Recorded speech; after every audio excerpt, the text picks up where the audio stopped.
আসসালামু আলাইকুম ওয়া রাহমাতুল্লাহি ওয়া বারাকাতুহু। আলহামদুলিল্লাহি ওয়াহদাহু ওয়াসসালাতু ওয়াসসালামু আলা মান লা নাবিয়্যা বা'দাহু।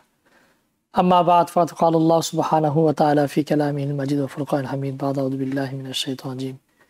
লাকাদ কানা লাকুম ফি রাসূলিল্লাহি উসওয়াতুন হাসানাহ লিমান কানা ইয়ারজুল্লাহা ওয়াল ইয়াওমাল আখির ওয়া যাকারাল্লাহা কাসীরা। সাদাকাল্লাহুল আযীম। ويقول النبي صلى الله عليه وسلم كل أمتي يدخلون الجنة إلا من أبى قيل ومن أبى يا رسول الله قال من أطاعني دخل الجنة ومن عصاني فقد أبى أو كما قال عليه السلام। প্রিয় দর্শক, ইসলাম ও জীবনের পক্ষ থেকে আপনাকে আন্তরিক শুভেচ্ছা।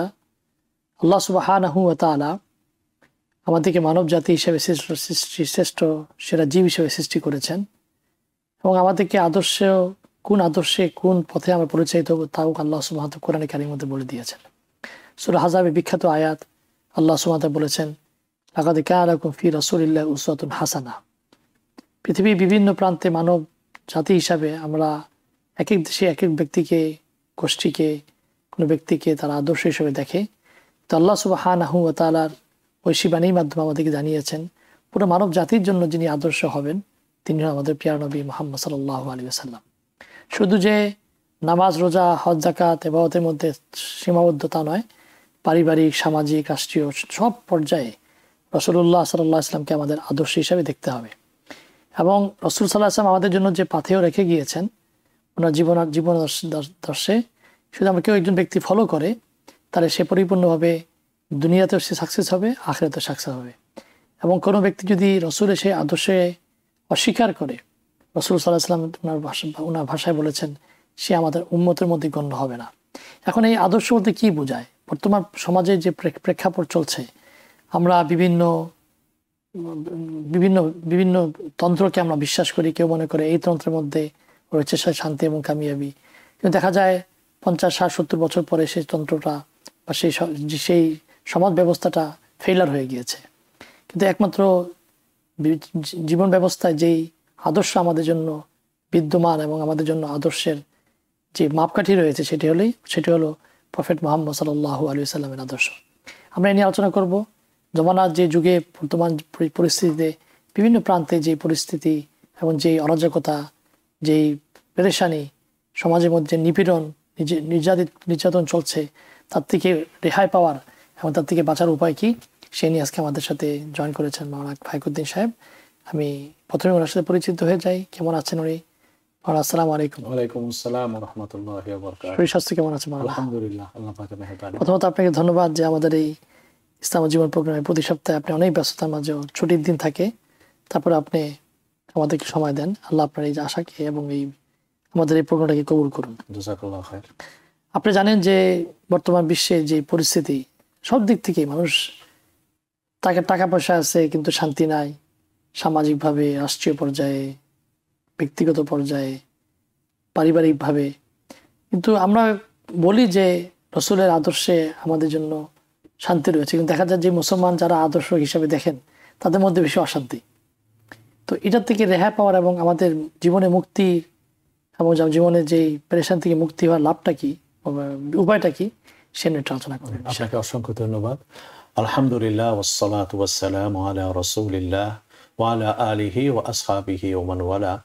আম্মা বা'দু ফাআউযু বিল্লাহি মিনাশ শাইতানির রাজীম। বিসমিল্লাহির রাহমানির রাহিম।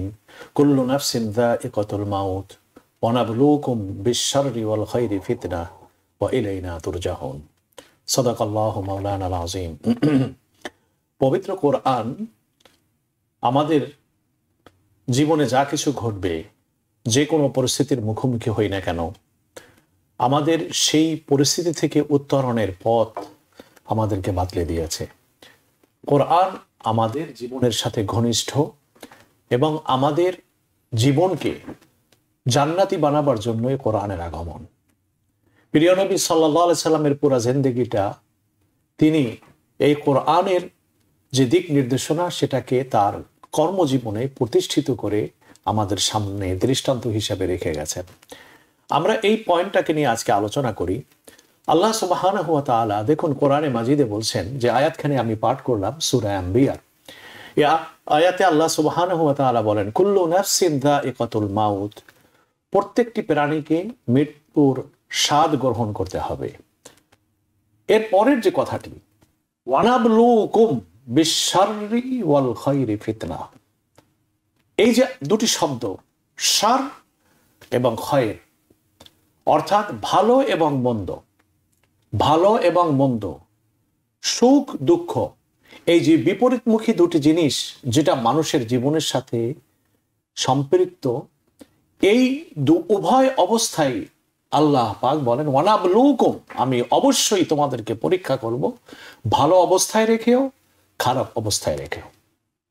আল্লাহ সুবহানাহু ওয়া তাআলা এই যে পরীক্ষা আমাদের জীবনকে রাখছেন, আল্লাযী খালাকাল মাউতা ওয়াল হায়াতা লিয়াবলুয়াকুম আইয়ুকুম আহসানু আমালা, তোমরা যে জীবন লাভ করছো সেই জীবনের সাথে মৃত্যু আছে, লিয়াবলুয়াকুম আইয়ুকুম আহসানু আমালা, পরীক্ষার জন্য আল্লাহ পাক আমাদের জীবনটা দুনিয়ায় রাখছে। এই পরীক্ষা কি শুধু মুসলমানরাই দিচ্ছে তা নয়, এই পরীক্ষা পৃথিবীর প্রত্যেকটা জাতি দিয়েছে। পরীক্ষা থেকে যারা সঠিকভাবে শিক্ষা নিয়ে নিজের জিন্দেগির ত্রুটিগুলোকে সংশোধন করতে পেরেছে, তাহলে তারা আবার রিভাইভ করতে তারা সক্ষম হয়েছে, আবার স্বর্ণোজ্জ্বল জীবন তাদেরকে স্পর্শ করেছে। এটার দৃষ্টান্ত ইতিহাসে রয়েছে। কোরআন এই জাতীয় দৃষ্টান্ত দিয়ে ভরপুর। এই জন্য আমি আজকে কোরআনের আয়াতখানি আপনি যে কোশ্চেন করেছেন এটার জন্য তেলাওয়াত করেছি। কোরআনে মাজিদে আপনি দেখেন, দর্শক শুরু থেকে বফে করছেন, জি আমি আপনাকে কন্টিনিউ করব, দর্শকের প্রশ্নটা নিয়ে নেই। প্রিয় দর্শক যিনি লাইনে আছেন প্রশ্ন বলুন। জি আচ্ছা, আসসালামু আলাইকুম। ওয়ালাইকুম আসসালাম। ভাইয়া আমার দুইটা প্রশ্ন ছিল। জি বলুন। জি আমি নিউ ইয়র্ক থেকে বলছি। ভাইয়া আমার প্রথম প্রশ্ন হচ্ছে কি, আমি একটা স্কুলে কাজ করি, তো সেখান দিয়ে আমার ছুটি হয় 4টার সময়, তো বাসায় আসতে দেখা যায় আমার 4:30 বেজে যায়। হ্যাঁ, তো একদম মাগরিবে তখন ওয়াক্ত হয়ে যায় আর কি। তো আমি আবার নিজে ড্রাইভ করি, তো ধরেন গাড়ির মধ্যে নামাজ পড়া আমার পক্ষে সম্ভব হয় না। তো সেই ক্ষেত্রে আমি কি কাজের ওখান থেকে মানে স্কুল থেকে নামাজটা পড়ে বাসায় আসতে পারবো, মানে জোহরের সাথে আসরের নামাজটা পড়ে আসতে পারবো? এটা হচ্ছে আমার প্রথম প্রশ্ন। আপনি কয়টার সময় বাসা থেকে কয়টার সময় বের হন? ভাইয়া স্কুল ছুটি হয় 4টায়, তো আমার আসতে আসতে 4:30 বেজে যায়। না আপনি বের হন কয়টার সময় বের হন? আমি স্কুল থেকে বের হই 2:50-এ। আচ্ছা, তো একটু দূর, তো আস্তে আস্তে আমার 4:30 বেজে যায়। আচ্ছা জি। তো ধরেন আমি যখন জোহরের নামাজ পড়ি তখন কি আমি আসরের নামাজটা একসাথে পড়ে আসতে পারবো নাকি? কারণ আমি নিজে ড্রাইভ করি, তো আমার তো গাড়ি থামাইতে হয় আবার। দ্বিতীয় প্রশ্ন বলুন। আচ্ছা, আরেকটা হচ্ছে ভাইয়া, ওমরা যখন আমি করতে যাই তখন সাই কি আমি স্যান্ডেল পরে করতে পারবো? কারণ পা ব্যথা হয়ে যায় খালি পায়ে। ধন্যবাদ। জি, আপনার প্রথম প্রশ্নের উত্তর যেটি আপনি জানতে চেয়েছেন যে 2 ওয়াক্ত নামাজ সময় স্বল্পতার কারণে 2 ওয়াক্ত নামাজ অর্থাৎ জোহর আসর আমি একসাথে পড়তে পারবো কিনা, এটাই কিন্তু তিনি বুঝিয়েছেন আমার যতটুকু, তাই না? সময় 2:50-এ বের হন, হ্যাঁ, তো 2:50-এ তো আসরের ওয়াক্ত হয়ে যায়। জি, আসর ওয়াক্ত হয়ে যায়।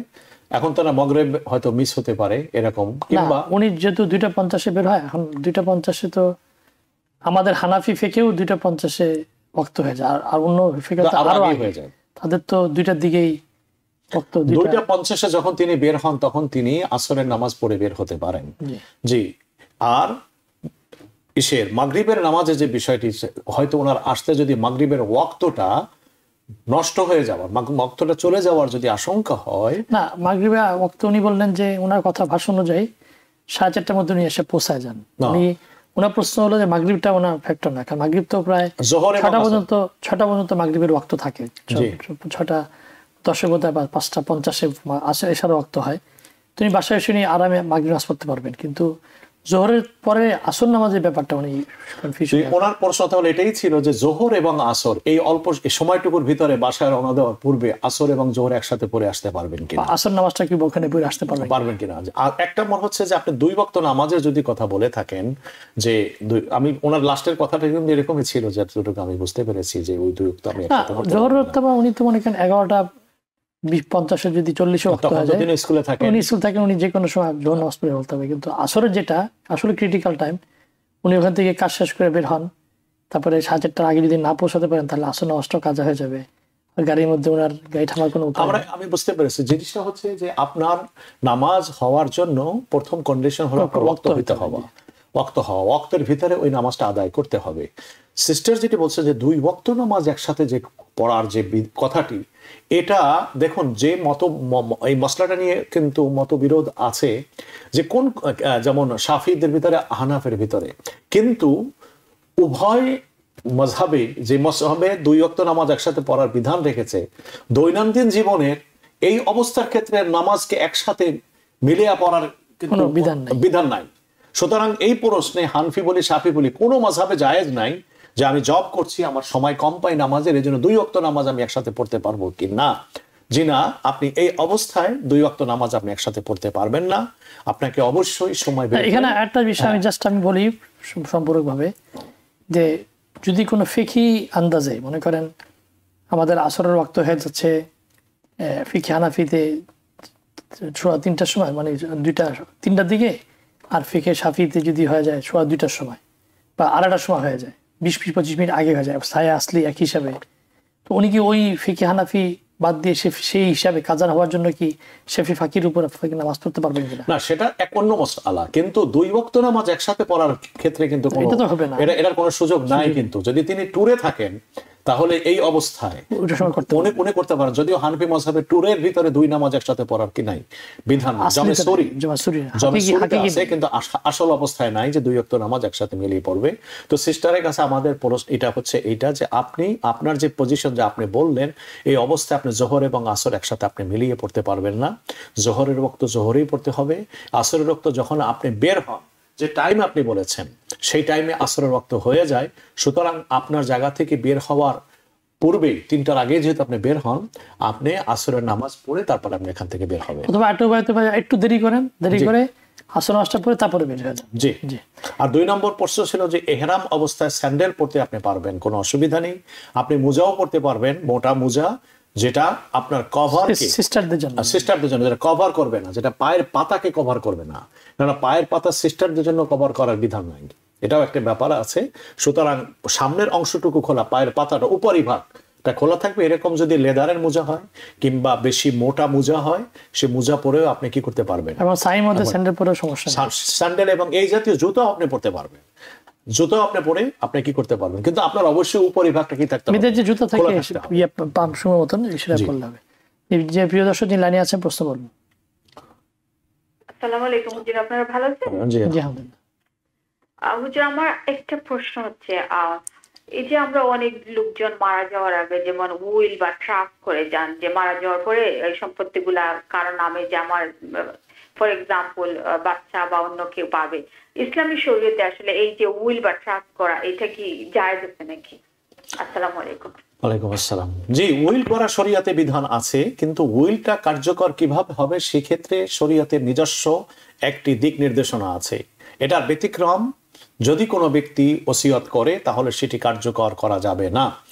যেমন মনে করুন কোনো ব্যক্তি তার সম্পত্তি যদি উইল করতে চায় কারোর নামে কিংবা কোনো প্রতিষ্ঠানে, কতটুকু করতে পারবেন? 1/3, 3 ভাগের 1 ভাগ সম্পত্তির ভিতরে তিনি কি করতে পারবেন?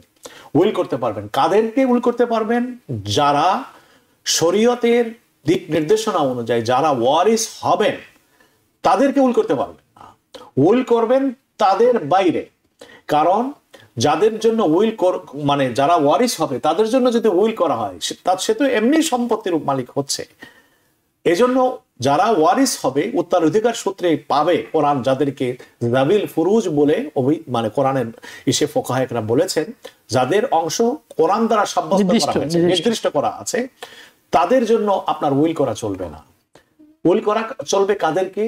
যারা অংশ পাবে না। যেমন নাতির জন্য, নাতি যেহেতু বাপের অংশ কি বাপ থাকলে কি হয়, হ্যাঁ দাদা কি করতে পারে, নাতির জন্য তিনি কি করতে পারেন? উইল করতে পারেন। তাও পরিমাণ কতটা?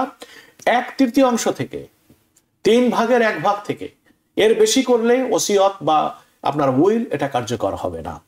সুতরাং যারা সন্তানাদি হবেন সেই সন্তানাদির জন্য যদি তিনি ওসিয়ত করেন কোনো পিতা মাতা, তাহলে এটা জায়েজ নাই, এটা কার্যকর হবে না, উইল জায়েজ নাই। জি, প্রদর্শন লাইনে আছেন, প্রশ্ন বলুন। হ্যালো, জি বলুন। জি আসসালামু আলাইকুম। ওয়ালাইকুম আসসালাম। জি আমার একটা প্রশ্ন ছিল।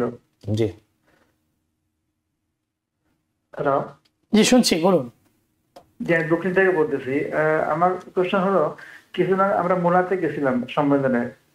ওকে, তো এখানে আজান হইলো আসরের নামাজের।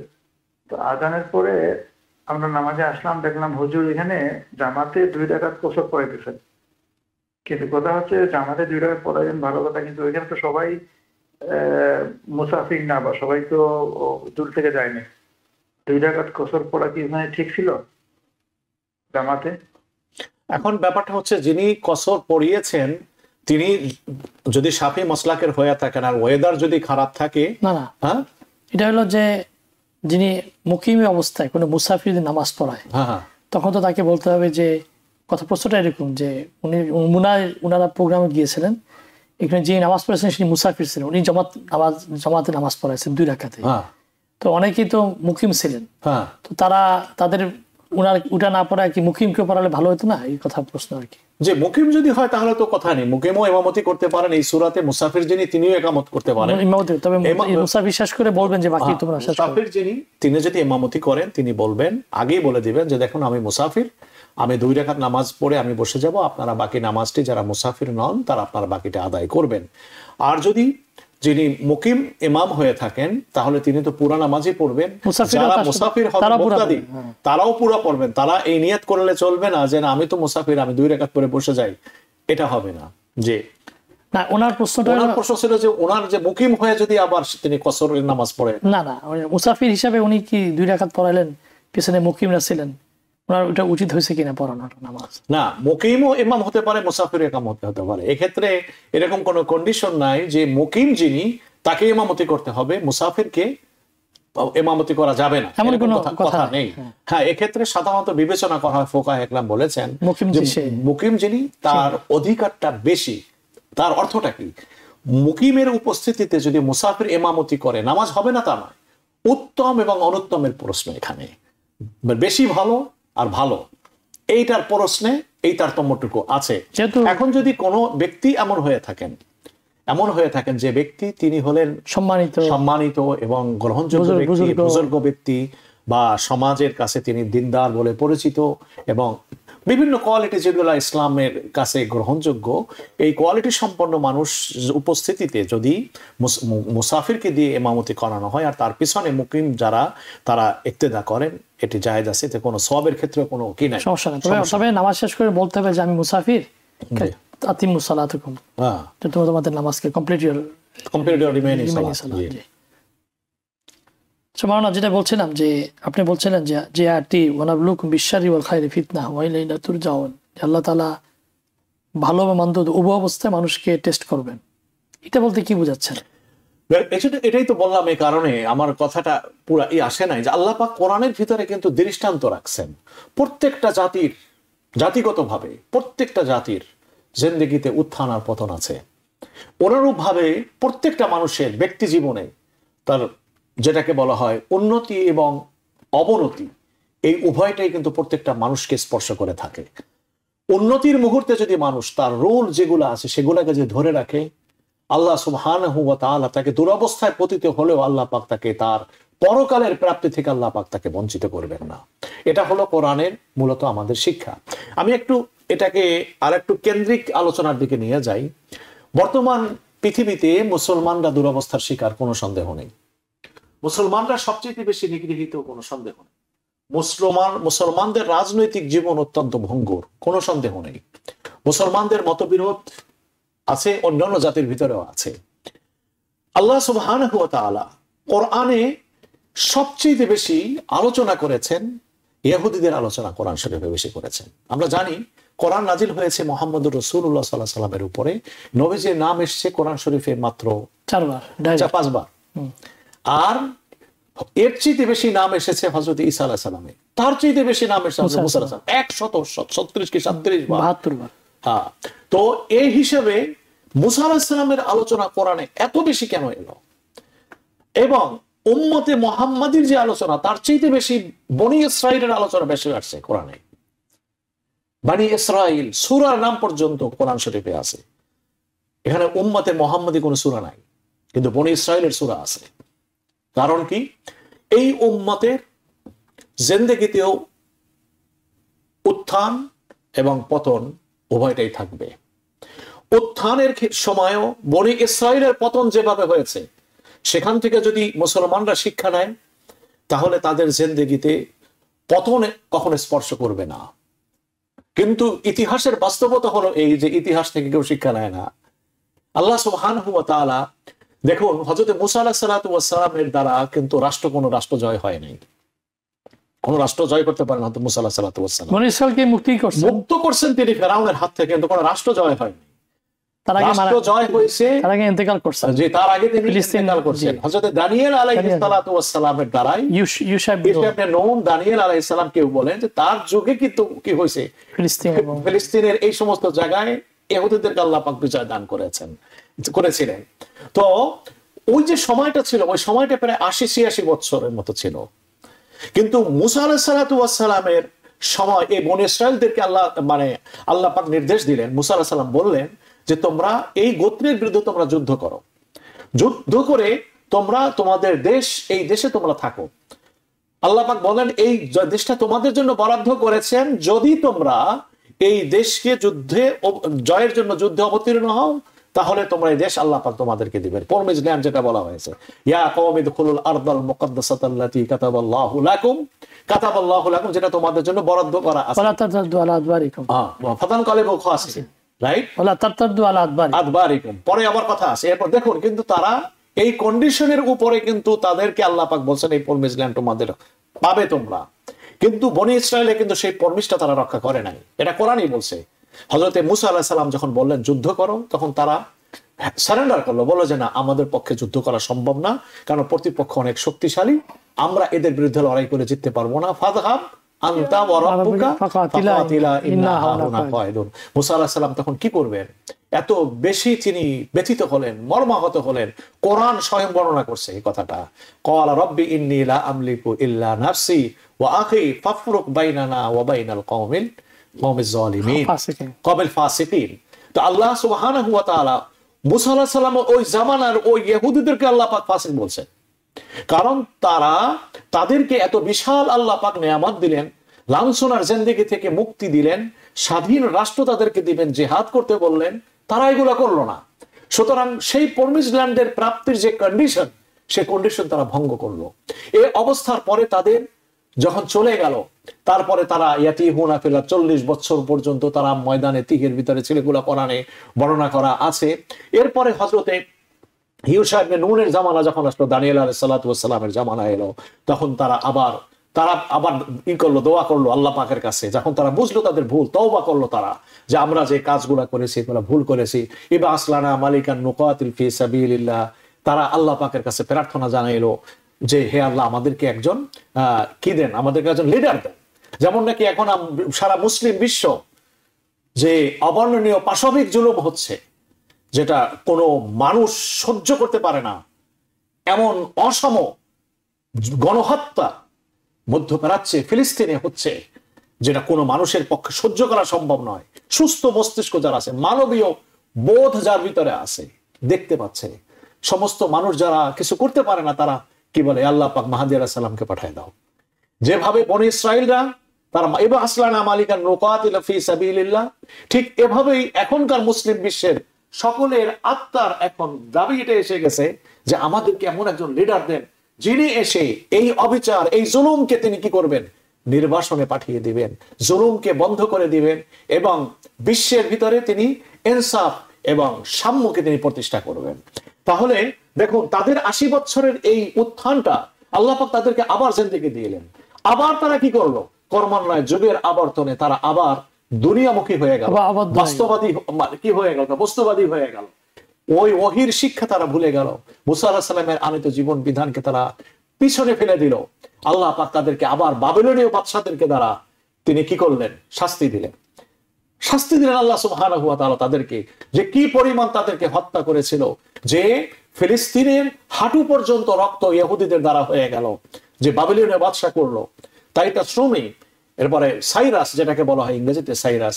আপনি সবচেয়ে বড় আশ্চর্য হবেন যে ইসরায়েলের যে আপনার যে এখন যে ওরা জানেন কি বলে, মানে না ওটাকে কি বলে, পয়সা যেটা আছে, ওদের যে মানে মুদ্রা যেটা ধাতব মুদ্রা যেটা আছে, ওখানে 2 জনের ছবি আছে আপনি দেখবেন। একটা হলো সাইরাস আর হলো ডোনাল্ড ট্রাম্প, এই 2 জনের ছবি পাশাপাশি। একজন তাদেরকে রক্ষা করেছিল, ওই যে সাইরাস যিনি ইরানের, তিনি রক্ষা করেছিল। আরেকজন হলো যে ডোনাল্ড ট্রাম্প, কারণ তিনি এসে তাদেরকে মানে জেরুজালেমে তাদের কি করছে, তাদের ক্যাপিটাল করার ঘোষণা দিয়েছে, এই জন্য এরা এই কাজটাগুলো করছে। তো যাই হোক, আমি বলছিলাম যে 80 বছরের যে ঘটনাটি, দেখুন খোলাফায়ে রাশেদার জিন্দেগিটা যেভাবে চলে আসছে, এভাবে নিয়ে হযরত আমিরে মাবিয়া পর্যন্ত দেখবেন, এই 80 বছরের ভিতরে কিন্তু মুসলমানদের উত্থানের জগৎ ছিল। যে সেই সময় রোমান এবং পারস্য তদানীন্তন পরাশক্তি মুসলিম শাসনের অধীনে চলে এসেছিল। মুসলমানদের শাসনে পৃথিবীর বলতে গেলে অর্ধ দুনিয়া তাদের হাতে, তার চেয়েও বেশি তাদের হাতে চলে এসেছিল। এরপরে দেখুন আস্তে আস্তে পতন হলো। কিভাবে পতন হলো শেষ পর্যন্ত দুনিয়ার ইতিহাস দেখতে পাচ্ছে যে এভাবে আস্তে আস্তে দেখুন দুনিয়ার অবস্থা আবার পরিবর্তন হলো। যুগের বর্বরতা আসলো, ফ্রান্সের শিল্প বিপ্লব পর্যন্ত এসে আবার পৃথিবীর ভিতরে পরিবর্তন সূচিত হলো। ফ্রান্সের শিল্প বিপ্লব থেকে নিয়ে ফার্স্ট ওয়ার্ল্ড ওয়ার পর্যন্ত পৃথিবীর একটি অবস্থান ভিতরে বিরাজ করছিল। সেখান থেকে আবার সেকেন্ড ওয়ার্ল্ড ওয়ার যখন হলো, ক্ষমতার কেন্দ্র চেঞ্জ হয়ে গেল। যারা ছিল পশ্চাৎগামী তারা হয়ে গেল অগ্রগামী, যারা ছিল শক্তিমান তারা হয়ে গেল দুর্বল। এভাবে দেখুন উত্থান এবং পতন হচ্ছে। আল্লাহ পাক কোরআনে বলছেন যে ওয়াতিলকাল আইয়ামু নুদাবিলুহা বাইনান নাস, আমি এভাবে উত্থান এবং পতন শক্তির আমি ঘটায় থাকি। আর ফলাফল কি? ওয়ানাবলুকুম বিশ-শাররি ওয়াল খায়রি ফিতনা। এর ভিতর থেকে যারা ভালো অবস্থায় নিজেদের অবস্থানকে, নিজেদের নীতিকে তারা সুসংহত রাখবে।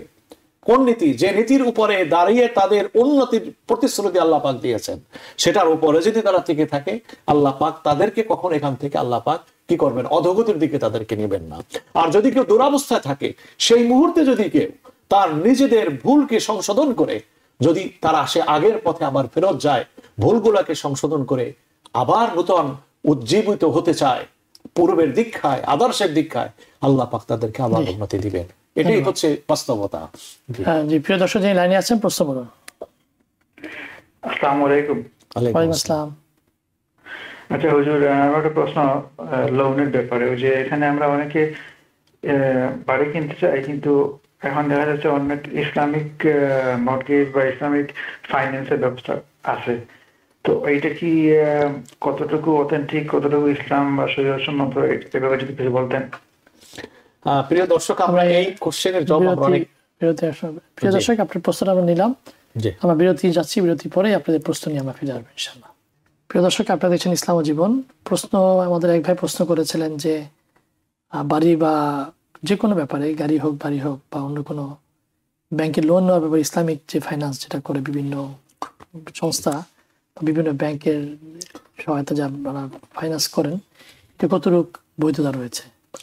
জি, আমরা এই জাতীয় প্রশ্ন মুখোমুখি বহু হয়েছি এবং আমাদের এই অনুষ্ঠানে আমরা ইতিপূর্বে বহুবার এর উত্তর দিয়েছি। দেখুন প্রিয় দর্শক, আমাদের যতটুকু অনুসন্ধান এবং আমরা এই ব্যাপারটি নিয়ে যত খোঁজ খবর নিয়েছি একেবারে গোড়া পর্যন্ত, তাতে এই হালাল ফাইন্যান্সিং এর ক্ষেত্রে আমাদের স্বীকৃতি নাই যেটা হালাল ফাইন্যান্স।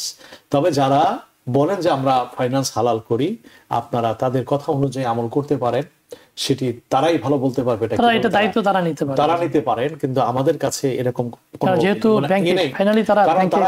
তারা যেখান থেকে ফাইন টাকাটা নিয়ে আসে, যে সূত্র থেকে যে টাকাটা আসে, যে কন্ডিশনে তারা টাকাটা নিয়ে আসে, অন্য অন্য তফসিলে যে সমস্ত মর্গেজ কোম্পানি আছে কিংবা ব্যাংক আছে, তারা একই জায়গা থেকেই টাকাটা নিয়ে আসে।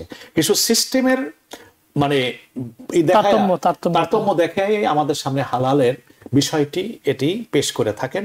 এজন্য আমাদের ওপিনিয়ন হচ্ছে যে হালাল ফাইন্যান্সিং যেটা বলা হচ্ছে আসলে এটা পরিপূর্ণভাবে হালাল ফাইন্যান্স নয়। তো বাকি আপনারা যারা বলেন হালাল ফাইন্যান্স, তাদের কথা অনুযায়ী আপনারা আমল করতে পারেন, তাহলে এই দায়িত্বটা তাদের উপরে বর্তাবে। এটা এর চাইতে বেশি কিছু আমরা বলতে পারি না।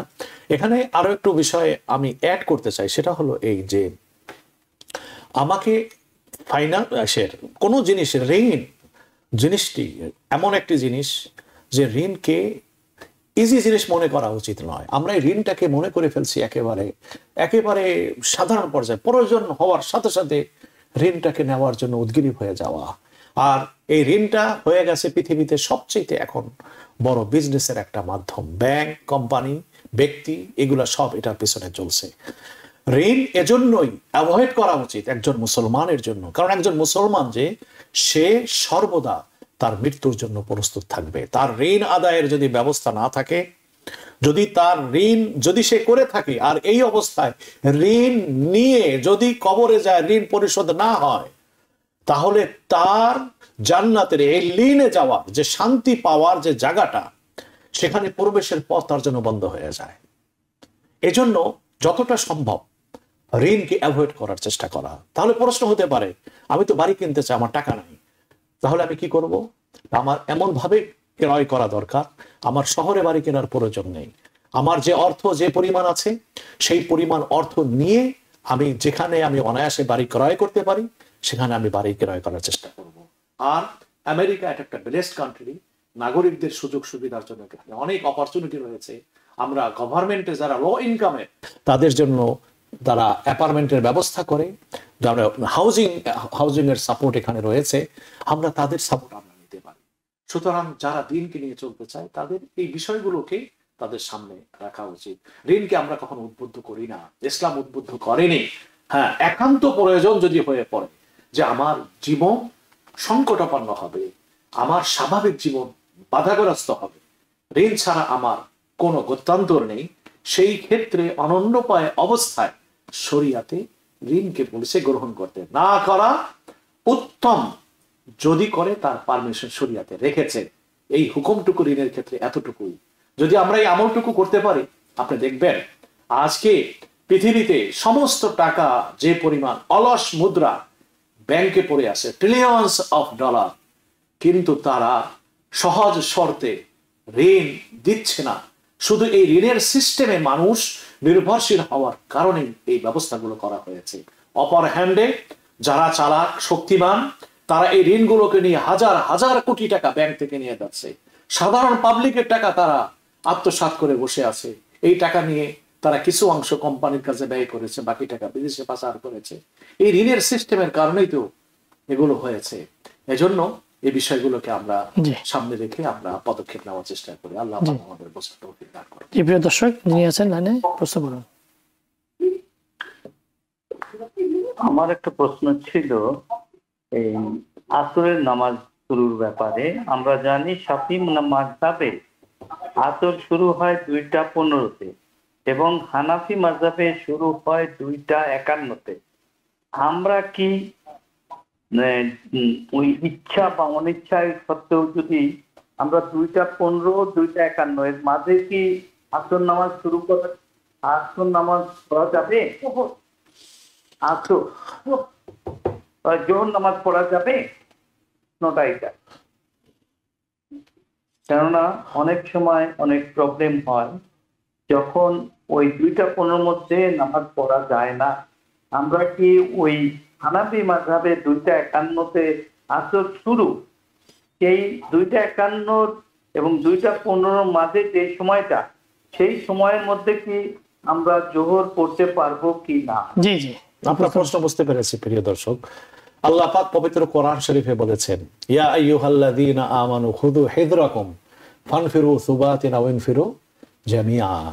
আল্লাহ পাক মানুষকে সতর্ক অবস্থায় প্রত্যেকটি কাজ করতে বলেছেন, সচেতন ভাবে প্রত্যেকটি কাজ করতে বলেছেন। আপনি যে সময়টুকুর কথা বললেন, এই সময়টুকু যেহেতু দিন অনেক ছোট, শীতের বেলার দিন এমনি ছোট হয়, তাহলে এই বিষয়টি কিন্তু আপনার বেশি আপনার সন্দেহের ভিতরে ফেলে যে আপনাকে জোহরের টাইম এবং আসরের টাইম একেবারে পাশাপাশি, একেবারে সংক্ষিপ্ত। এজন্য ইচ্ছাকৃতভাবে শেষ সময়ের দিকে নিয়ে যাওয়া কোনো ওয়াক্তকে, যে একটু এদিক ওদিক হলে এই নামাজের টাইমটুকু অন্য নামাজের ভিতরে প্রবেশ করতে পারে। ফুকাহা ইকরাম আলাদা একটা থিওরি আছে তাদের, ইচ্ছাকৃতভাবে ওই পর্যায়ে নেওয়া এটা হলো মাকরুহ। যেমন ঈশার নামাজ তো আপনার ফজর পর্যন্ত থাকে। এখন কোন ব্যক্তি যদি ঈশার নামাজকে ইচ্ছাকৃতভাবে অর্ধরাত্রির পরে সে নিয়ে যায়, ওয়াক্ত তো ঠিকই আছে, ফুকাহা ইকরাম বলেন এটা যদি কোনো কারণবশত সে করে থাকে জায়েজ, কিন্তু ইচ্ছাকৃতভাবে অর্ধরাত্রির পরে এই ঈশার নামাজকে বিলম্বিত করে আদায় করা এটা মাকরুহ সাব্যস্ত করেছেন। তো আমরা এটা বলে নামাজ তো হয়ে যাবে, জোহরের নামাজ তো আসরের ওয়াক্ত আসার আগ পর্যন্ত আদায় করলে হয়ে যাবে, কিন্তু আমরা ওই পয়েন্টটুকু মনে রাখবো যে ইচ্ছাকৃতভাবে আমরা এই সময়টুকুকে বিলম্ব করে কারণ হলে সে নামাজ পড়তে পারবে আমরা নিব না। জি, এটি হচ্ছে আমাদের এই ক্ষেত্রে মাসআলা। কিন্তু হানফি মাযহাব অনুযায়ী আপনার নামাজটুকু হয়ে যাবে, কিন্তু পরিহার করে চলা ভালো। এর আগেই আমার নামাজ পড়ে না আমার জন্য উত্তম। জি, প্রিয় দর্শক এই লাইনে আছেন, প্রশ্ন বলুন। আসসালামু আলাইকুম। ওয়ালাইকুম আসসালাম। হুজুর, আমার একটা প্রশ্ন ছিল, আমরা তো এখানে আছি আমেরিকাতে, তো অনেক সময় বিধর্মী যারা আছে, হোমলেস, ওরা তো ইমান নাই, ওদেরকে আমরা সময় হেল্প করি 2 টাকা 4 টাকা দিয়ে। তো এটা কি সদকা জারিয়া হিসেবে যাবে, এবং ওদের দোয়া কি আমাদের কোনো কাজে লাগবে, কারণ ওদের তো ইমান নেই? এই ব্যাপারে যদি একটু বলতেন। জি, আপনি যদি কোনো মানুষের জীবিত অবস্থায় তার জন্য যদি আপনি কোনো কন্ট্রিবিউশন করেন, আপনি সওয়াবের অধিকারী হবেন, সওয়াবের অধিকারী হবেন। যদি তারা আপনার জন্য সত্যিকারের দোয়া করে, আল্লাহ doesn't matter he is Muslim or non Muslim, তাহলে সে দোয়া আল্লাহ পাক কবুল করেন। কিন্তু সাধারণত যদি সে মানে দোয়া মানে যেটা চাইলো সে আল্লাহ পাকের কাছে, সে জিনিসটা চাইলো বিভ্রান্তিকর জিনিস আপনার কাছে, আল্লাহর কাছে চাইলো, তাহলে সেটা তো আপনার জন্য কল্যাণকর হবে না। সুতরাং আপনি জি, যেই চাবে তাকেই তো দোয়া। ইসলাম তো মানবতার খেদমতের জন্য সেখানে কোনো মুসলিম অমুসলিম এটার ভিতরে কোনো পার্থক্য করে নাই। খাদ্য দেওয়ার ক্ষেত্রেও মুসলিম অমুসলিম কোনো পার্থক্য করে নাই। শরীয়তে বলছে যে সমস্ত বিধান, যেমন মনে করেন সাদাকা, যাকাত, এগুলা প্রাপ্তির জন্য বলছে যে না, এটা কি করতে হবে, মুসলমানদেরকে দিতে হবে। কেন? যেহেতু এই যাকাতটা ফরজ হয়েছে ইসলামে, সুতরাং যিনি ইসলাম ধর্মের অনুসারী এর সুবিধা তাদেরই প্রাপ্য, ফিতরা তাদেরই প্রাপ্য যারা ইসলামের অনুসারী। এটা অন্য কেউ পাবে না যারা এই ধর্মের অনুসারী না। কিন্তু একজন মুসলমান সে শুধু ফিতরা, সদকা আর যাকাত এটা যে সে আদায় করবে না তা না, সে এর বাইরেও তো কি তার প্রয়োজনের অতিরিক্ত সম্পদ থেকে সে দান করবে। ওই জাতীয় দান কোন অমুসলিমকে যদি আপনি করেন, আপনি সওয়াবের অধিকারী হবেন।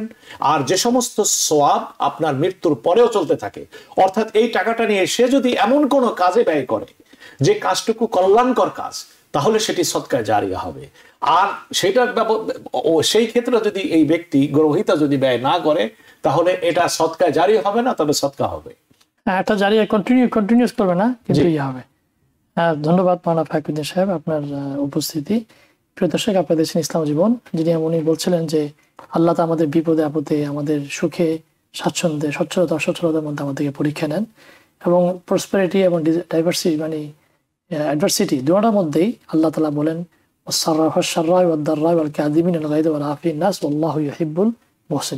আমরা চেষ্টা করবো সর্বাবস্থায় আল্লাহর বিধানকে আঁকড়ে ধরা এবং রাসূলের আদর্শকে আদর্শবান হওয়া। আল্লাহ আমাদের সবাইকে তৌফিক দান করুন। আজকের মতো এখানে শেষ করছি। ইসলাম জীবন। আসসালামু আলাইকুম ওয়া রাহমাতুল্লাহি ওয়া বারাকাতুহু। TBN 24 টেলিভিশন দেখতে আজই কল করুন 7187776556। লগ ইন করুন www.totalcablebd.com।